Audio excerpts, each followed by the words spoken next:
Naniniwala ka ba na ang pag-ibig ay kayang magpabago ng lahat? Pati na ng kapalaran?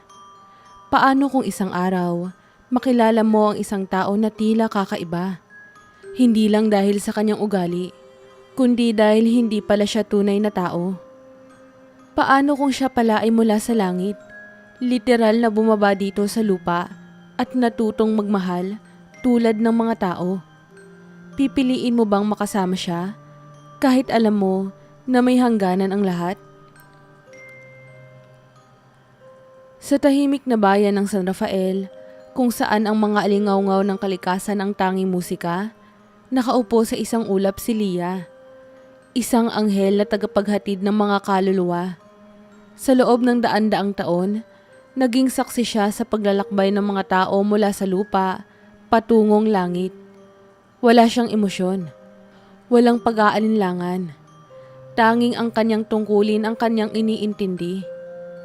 Isang araw, habang nasa ibabaw ng isang puno malapit sa isang pampublikong paaralan, nakita ni Lia ang isang grupo ng mga kabataan na nagtatawanan sa ilalim ng sikat ng araw. Napansin niya si Miguel, isang estudyanteng tahimik, ngunit may mabuting puso. Habang papauwi na si Miguel, isang aksidente ang naganap. Isang bus ang mabilis na sumalpok sa isang sasakyan at muntik nang tumama kay Miguel.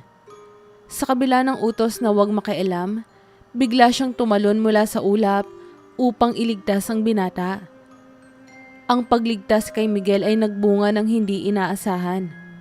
Sa halip na magbalik sa ulap, naramdaman ni Lia ang biglang pagbigat ng kanyang katawan at pagkakaroon ng pulso. Nang idilat niya ang kanyang mga mata, nakita niya ang kanyang sarili sa lupa. Hindi na bilang isang anghel, kundi bilang isang ordinaryong tao. Sa kanyang likuran, tumayo si Miguel. Gulat, ngunit nagpapasalamat sa babaeng hindi niya kilala. "Miss, okay ka lang ba? Anong pangalan mo?" tanong ni Miguel habang tinutulungan siyang tumayo. Hindi alam ni Lia ang isasagot. Napatingin siya sa kanya. Gulong-gulo ang isipan. "Lia, ako si Lia." Aniya, sa boses na parang ngayon lang niya narinig. Mula sa araw na iyon, tinulungan siya ni Miguel na mag-adjust sa mundo ng mga tao. Sa simpleng tahanan ng binata, pansamantala siyang tumira. Pinakilala siya ni Miguel sa kanyang pamilya bilang isang kaibigan na nawalan ng alaala.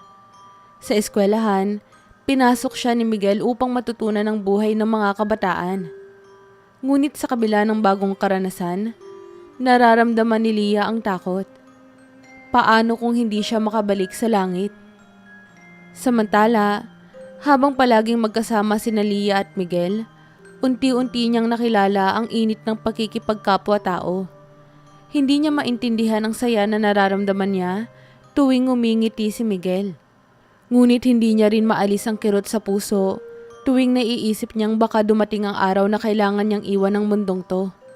Sa gitna ng kanyang pagkalito, isang mahiwagang senyas ang bumaba mula sa langit. Isang balahibo mula sa kanyang dating pakpak ang lumapag sa kanyang kamay na may nakaukit na mensahe. 3 buwan ang iyong palugit, Lia. Pumili ka, ang buhay bilang tao o ang pagbabalik bilang anghel. Nang gabing iyon, tumingin si Lia sa malamig na kalangitan. Bumubulong ng tanong na hindi niya alam kung masasagot. Paano kung hindi ko na gustong bumalik? Pagkatapos matanggap ni Lia ang mensahe mula sa langit, unti-unti niyang sinubukang intindihin ang mundo ng mga tao. Sa eskwelahan, mabilis na nakilala ni Lia ang mga kaibigan ni Miguel. Una ay si Ana, ang masayahing leader ng dance club na laging puno ng enerhiya. Si Ana ang unang nagtanong ng nakakatuwang tanong sa kanya. "Uy Lia, wala ka bang TikTok? Ano ka ba, alien?" Hindi alam ni Lia kung ano ang TikTok, kaya nagtaka si Ana. Simula noon, si Ana ang naging tour guide niya sa modernong buhay. Kasama rin nila si Jake, ang tahimik pero matalino at popular na campus heartthrob.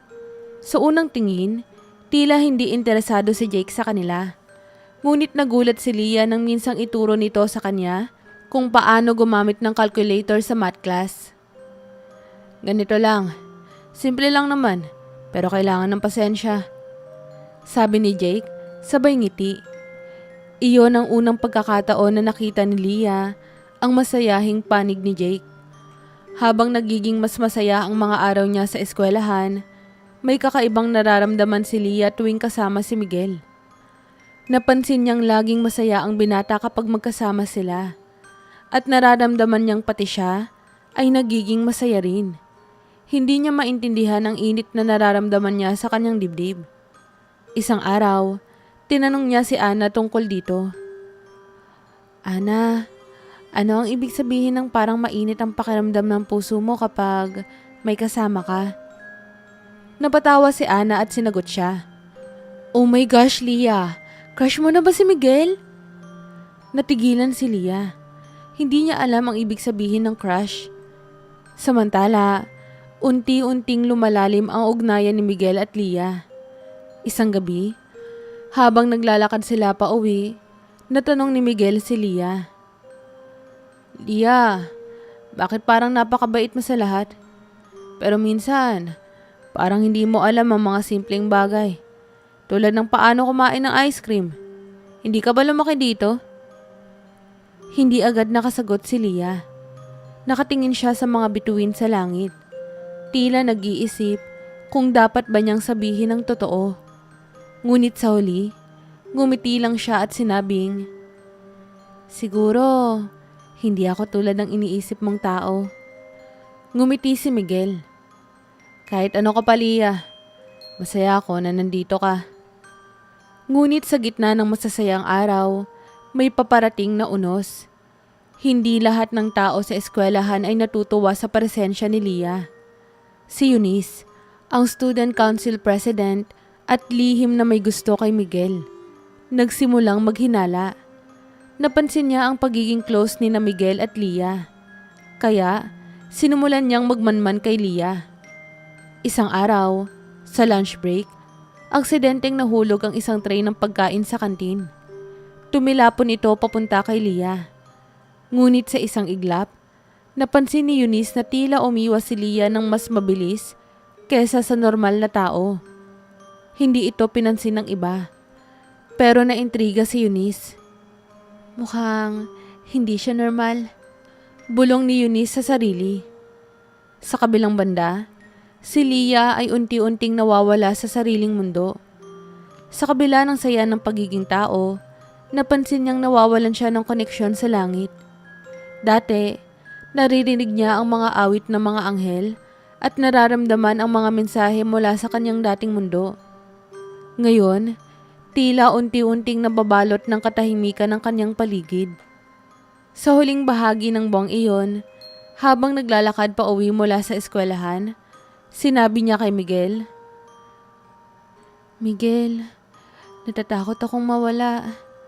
Natatakot akong hindi ko na alam kung saan ako babalik. Hinawakan ni Miguel ang kamay niya, sabay sabi, hindi mo kailangang matakot, Leah. Hindi ka mawawala hanggat nandito ako. Sa sandaling iyon, naramdaman ni Leah na unti-unti siyang nakakaramdam ng isang bagay na hindi niya kayang pangalanan. Ngunit sa likod ng kanyang isipan, alam niyang hindi magtatagal ang lahat ng ito. 3 buwan lang ang palugit niya. At ang bawat araw na lumilipas ay isa ring hakbang papalapit sa desisyong kailangan niyang gawin. Habang lumilipas ang mga araw, naging mas malapit sina Leah at Miguel. Ramdam nilang pareho ang kasiyahan tuwing magkasama sila. Ngunit sa kabila ng lahat ng ito, may bigat na bumabagabag kay Leah. Ang deadline ng kanyang pagbabalik sa langit ay papalapit na. Unti-unti niya ring nararamdaman ang pagkaubos ng kapangyarihan niya bilang dating anghel. Isang paalala na nagiging mas mortal siya araw-araw. Sa kabilang dako, si Eunice ay patuloy sa pagsisiyasat kay Leah. Minsan, sinundan niya ito sa isang tahimik na sulok ng campus. Sa likod ng puno, nakita niyang tahimik si Leah. Hawak ang isang piraso ng balahibo mula sa kanyang pakpak.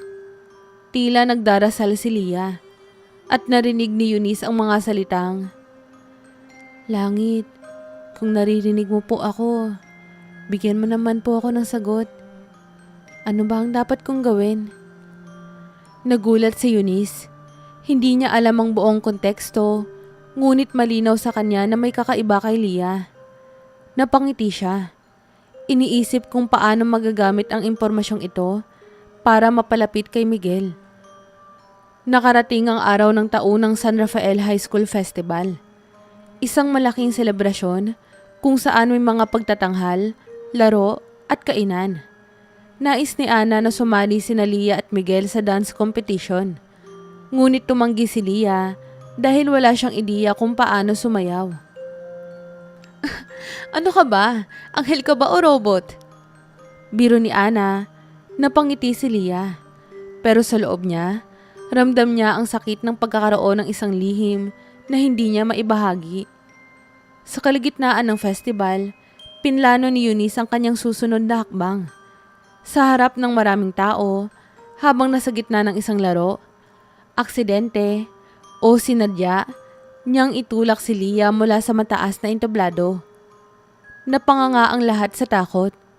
Ngunit laking gulat ng lahat nang tumayo si Leah nang walang kahit anong sugat o galos. Kahit na dapat ay matindi ang kanyang pagbagsak. Tahimik ang lahat. Ngunit si Eunice ang unang nagkomento. "Sabi na, hindi ka normal, Leah. Ano ka ba talaga?" Nagulo ang isip ni Leah. Tumakbo siya palayo. Hindi alam kung saan pupunta. Sinundan siya ni Miguel. Iniwang nagtataka ang karamihan sa mga estudyante. Sa isang tahimik na lugar, malapit sa ilog, natagpuan ni Miguel si Leah. Nakita niya itong umiiyak. Isang bagay na hindi pa niya nakita mula noong makilala niya ito. "Leah, ano ba talaga ang nangyayari?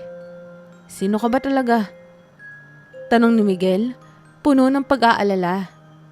Sa wakas, nagdesisyon si Leah na sabihin ang totoo. Ipinaliwanag niya ang lahat. Ang pagiging isang anghel, ang kanyang misyon sa lupa, at ang palugit na 3 buwan na ibinigay sa kanya. Sinabi rin niya na hindi siya sigurado kung bakit siya napiling maging tao. Ngunit isang bagay ang malinaw. Gusto niyang alamin kung ano ang kahulugan ng pagiging tao bago magdesisyon. Tahimik si Miguel habang nakikinig. Nang matapos si Leah, sinabi niya, "Di mo kailangang magdesisyong mag-isa, Leah. Nandito ako.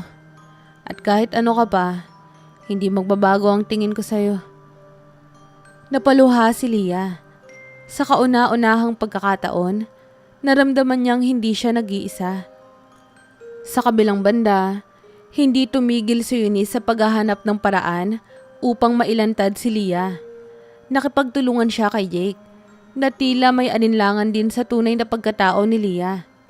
Bagamat walang masamang balak si Jake, napipilitan siyang tumulong kay Eunice dahil sa pangako nito na hindi ilalabas ang mga sekreto niya bilang estudyante.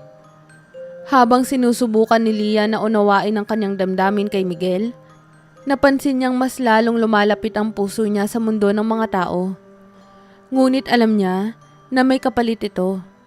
Kung pipiliin niya ang mundo ng tao, maaaring mawala ang kanyang immortalidad at mabuhay bilang ordinaryong tao na may hangganan.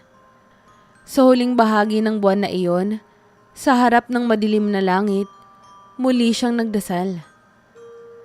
"Langit, kung naririnig mo po ako, ano po ang dapat kong piliin? Pag-ibig ba o tungkulin?" At sa gabing iyon, sa unang pagkakataon, tila walang sagot ang kalangitan. Ngunit sa likod niya, naroon si Miguel, tahimik na nagmamasid. "Leah, minsan ang sagot ay nasa puso mo. At kahit ano naman ang piliin mo, nandito lang ako. Palagi lang akong nandito." Ang mga araw ay tila nagiging mas mabigat para kay Leah. Ramdam niya ang bawat sandaling lumilipas, na parang isang orasan na binibilang ang natitira niyang oras bilang isang anghel. Ang deadline ng kanyang pagbabalik sa langit ay papalapit na. At sa kabila ng suporta ni Miguel, patuloy siyang nahihirapan sa kanyang desisyon.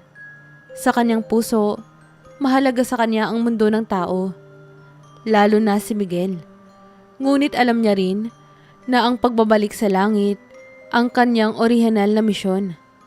Habang sinusubukan ni Leah na hanapin ang sagot sa kanyang mga tanong, si Eunice naman ay hindi tumigil sa paghahanap ng paraan upang ilantad ang kanyang lihim. Napansin ni Eunice na mas naging malapit sina Leah at Miguel, at ito ay nagdulot ng mas matinding inggit sa kanya. Kaya, nagdesisyon siya na gumawa ng plano upang ilantad ang tunay na pagkatao ni Leah. Sa tulong ng ilang estudyante na may utang na loob sa kanya, inorganize ni Eunice ang isang malaking harapang komprontasyon sa school auditorium. Ginamit niya ang paparating na talent showcase, kung saan maraming estudyante at guro ang dadalo upang maisagawa ang kanyang plano. Sa araw ng talent showcase, masigla ang lahat ng estudyante sa eskwelahan. Si Anna ay abala sa kanyang dance performance, habang si Jake ay naghahanda ng kanyang awit. Samantalang si Leah ay naroon lamang bilang tagapanood. Walang kamalay-malay sa paparating na pagsubok. Habang nasa gitna ng programa, biglang lumapit si Eunice kay Leah at Miguel. Sa harap ng lahat, itinuro niya si Leah at sinabing, "Alam niyo bang hindi siya normal? Kaya niyang gawin ang mga bagay na imposible para sa isang tao." Nagkatinginan ang lahat, gulat at nagtataka. Sinubukan ni Miguel na pigilan si Eunice, ngunit masyado ng maraming tao ang nakikinig. "Leah, patunayan mo kung sino ka talaga," hamon ni Eunice habang hawak ang microphone. "Kung talagang isa kang ordinaryong tao, ipakita mo nga sa amin." Nagulat si Leah. Hindi alam ang gagawin. Naramdaman niya ang bigat ng mga matang nakatingin sa kanya. Ngunit nanatili siyang tahimik. Hindi niya gustong ilantad ang kanyang lihim. Lalo na, alam niyang magdadala ito ng mas malaking problema. Ngunit bigla, sa isang hindi inaasahang pagkakataon, bumagsak ang isang malaking bahagi ng dekorasyon mula sa kisame ng auditorium. Mabilis itong bumagsak papunta sa grupo ng mga estudyante, kasama si Eunice.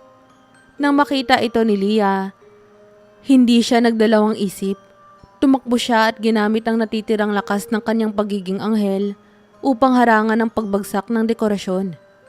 Sa isang iglap, nakita ng lahat kung paano tila naging mas mabilis ang kilos ni Leah. Mas mabilis kesa sa isang normal na tao. Tahimik ang buong auditorium. Hindi maitatanggi ng lahat ang kakaibang nangyari sa harapan nila.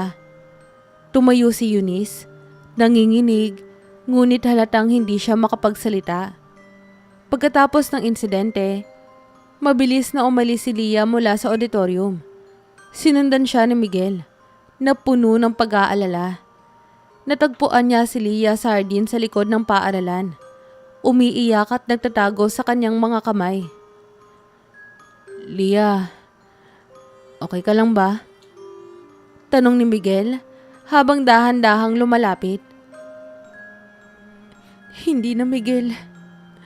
Lahat ng to, wala na akong may tatago. Alam na nila na iba ako." Hinawakan ni Miguel ang kamay niya. "Hindi mahalaga kung ano ang iniisip nila. Hindi mahalaga kung sino ka o saan ka nanggaling. Ang mahalaga, nandito ka sa akin. Nandito ka sa tabi ko." "Pero Miguel, hindi naman ganun kadali yun eh. Kahit ikaw, hindi mo naiintindihan. Miguel, may taning ang oras ko dito. 3 buwan lang ang ibinigay sa akin. At malapit nang matapos yun." Nagulat si Miguel sa narinig. "Anong ibig mo sabihin? Anong mangyayari kapag tapos na ang 3 buwan?" "Kapag hindi ako bumalik sa langit, mawawala ang lahat. Hindi ko alam kung mawawala ako o magiging ganap na tao. Pero isang bagay ang sigurado. Hindi na ako makakabalik sa dati kong anyo. Sa kabila ng gulong dala ng sitwasyon, mas lalo pang naging matatag si Miguel. Sa mga susunod na araw, sinigurado niyang hindi nag-iisa si Leah. Kahit pa nagsimula ng kumalat ang usapan tungkol sa kanya. Nanatili si Miguel sa tabi ni Leah at itinangging totoo ang lahat ng tsismis. Ngunit alam niyang hindi ito magiging sapat upang solusyonan ang lahat. Leah, sabi ni Miguel isang gabi habang magkasama silang nakatingin sa mga bituin. Kung dumating ang araw na kailangan mo ng pumili, gusto kong malaman mo na susuportahan kita kahit ano man ang desisyon mo. Miguel, paano kung piliin kong bumalik? Tanong ni Leah, may bahid ng lungkot sa kanyang boses. Kung yun ang makakapagpasaya sa'yo, tatanggapin ko. Pero sana, malaman mo na kahit na anong mangyari, nandito lang ako. Katulad ng palagi kong sinasabi sa'yo. Sa sandaling iyon, naramdaman ni Leah ang mas malalim na sakit. Alam niyang hindi na lang ito tungkol sa kanyang misyon o tungkulin. Ito rin ay tungkol sa kanyang puso. Ngunit habang papalapit ang deadline, kailangan niyang harapin ang katotohanan na may kailangang isakripisyo para sa kanyang desisyon. Dumating ang araw na kinatatakutan ni Leah. Natapos na ang 3 buwan. At ang langit ay nagbukas ng portal upang tawagin siya pabalik. Sa huling araw ng kanyang palugit, nagpasya si Leah na magpunta sa isang burol kung saan tanaw ang bayan ng San Rafael. Ang lugar kung saan niya unang naramdaman kung ano ang ibig sabihin ng pagiging tao. Kasama niya si Miguel, tahimik ngunit puno ng emosyon. Alam nilang pareho na iyon na ang araw na kailangang magdesisyon ni Leah. Sa ilalim ng maaliwalas na langit, naupo sina Leah at Miguel sa damuhan.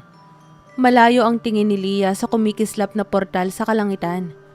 Ang pinto pabalik sa kanyang orihinal na mundo.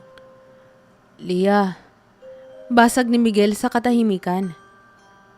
Kung babalik ka, maiintindihan ko. Alam kong hindi madali ang pagpili. Napatingin si Leah kay Miguel. Bakas ang kalungkutan sa kanyang mga mata. Miguel, kung babalik ako, mawawala lahat ng naranasan ko dito. Pati na rin ikaw, mawawala ka rin sa akin. Hindi ako mawawala sa iyo, Leah. Mananatili ako rito. Magpapasalamat na dumaan ka sa buhay ko.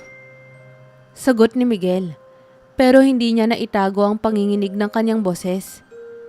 Tumulo ang luha ni Leah. Hindi ko alam kung paano pipiliin ang tama. Paano ko iiwan ang mundo kung saan ko unang natutunan ng magmahal. Habang nag-uusap sila, isang maliwanag na liwanag ang bumalot sa burol. Ang portal ay tuluyang bumukas at sa gitna nito ay isang matandang anghel na nagngangalang Rafael, ang tagapagbantay ng mga tulad ni Leah. Lumapit ito sa kanila. May dalang mensahe mula sa langit. Leah, wika ni Rafael. Ang oras mo ay natapos na. Dumating na ang panahon upang pumili ka. Ang buhay bilang tao o ang pagbabalik sa langit bilang isang anghel. Tahimik si Leah. Tumayo siya, ngunit nanatili ang kanyang mga mata kay Miguel. Sa loob ng 3 buwan, natutunan niyang maramdaman ang saya, lungkot, at pagmamahal. Alam niyang kung pipiliin niyang manatili, mawawala ang kanyang immortalidad. Ngunit alam din niya na hindi niya na kayang iwan ang mundo ng tao, lalo na si Miguel. Kung pipiliin kong manatili, ano ang mangyayari sa akin? Tanong niya kay Rafael. Mawawala ang iyong pagiging immortal. Magiging isa kang ganap na tao. Mabubuhay, tatanda, at mamamatay tulad ng iba. Ngunit makakamtan mo ang buhay na pinili mo.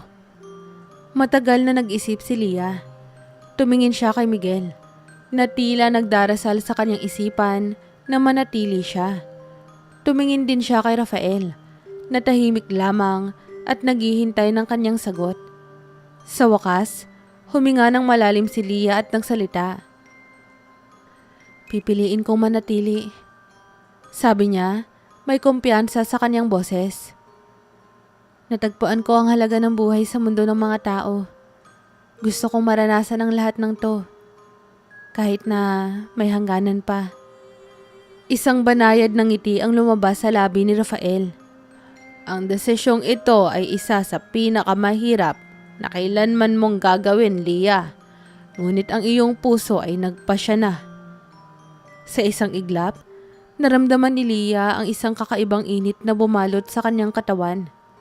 Naglaho ang portal, at kasabay nito, ang kanyang huling koneksyon sa langit. Hindi na siya isang anghel. Isa na siyang ganap na tao. Habang bumababa ang araw, magkasamang naglalakad sina Lia at Miguel mula sa burol, patungo sa bayan. Walang anumang salita ang kailangang sabihin. Sapat na ang kanilang mga tinginan upang malaman na pareho nilang pinili ang isa't isa. Sa mga sumunod na araw, unti-unting bumalik ang normalidad sa buhay ni Lia sa San Rafael. Natutunan niyang yakapin ang mga simpleng bagay tulad ng pagkain ng sorbetes, panonood ng pelikula, at pagtawa kasama ang mga kaibigan. Alam niyang wala na siyang kapangyarihan. Ngunit para sa kanya, hindi na iyon mahalaga. Ang mahalaga ay ang pagkakataong mabuhay kasama ang mga taong mahal niya. Si Miguel, sa kabila ng kanyang takot na maaaring mawala si Lia sa mundo, ay masaya at nagpapasalamat. Alam niyang bawat araw na kasama niya si Lia ay isang regalong dapat pahalagahan. Sa ilalim ng isang gabi na maliwanag ng mga bituin, nag-usap muli sina Lia at Miguel sa parehong burol kung saan ginawa ni Lia ang kanyang huling desisyon. Lia, natatakot ka pa ba? Tanong ni Miguel. Ngumiti si Lia, hawak ang kamay niya.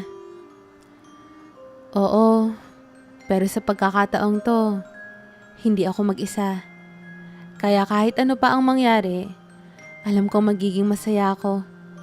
Sa ilalim ng mga bituin, natutunan nilang pareho na ang pagmamahal ay hindi tungkol sa kung gaano kahaba ang panahon, kundi kung paano mo ito pinipili sa araw-araw. Kamusta po kayo? Muli, maraming salamat po sa pagsubaybay. Huwag niyo po sanang kalilimutang mag-like at mag-subscribe. Have a nice day po sa inyong lahat!